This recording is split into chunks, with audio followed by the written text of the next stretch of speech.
50,000 বছরের রাস্তা হবে যার যার কবর থেকে হাসরের মাঠ। 30,000 বছরের রাস্তা আমার উম্মতগুলো কিভাবে রে পায়ে হেঁটে তারা অতিক্রম করবে। বন্ধু নবী এমনি এমনি কাঁদেনি রে, নবী জানিয়ে দিয়েছে কাল কিয়ামতের ময়ূর খালি পায়ে থাকবে, মাটি তো তামা থাকবে। ও বন্ধু, তাদের শরীরে কোনো পোশাক থাকবে না, উলঙ্গ অবস্থায় থাকবে।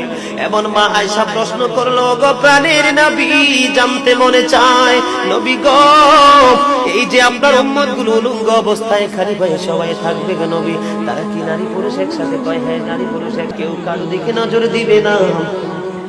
এবার আমার নবী বলেছে, আয়েশা রে, কেমন করে নজর দেবে রে আয়েশা? বন্যার পানি যেমনি প্রবল বেগে বৃদ্ধি পেয়ে পৃথিবীর মানুষগুলোকে গ্রাস করে ফেলেন, দিন এই জাহান্নামের আগুন মানুষের দিকে বন্যার মতো প্রবল বেগে ছুটে এসে মানুষকে ঘিরে ফেলবে। এত ভয়ঙ্কর হবে রে আয়েশা কেরা, এত ভয়ঙ্কর হবে আসরের দিন, এত ভয়ঙ্কর হবে সেই দিন। আর সেদিন এত বিপদ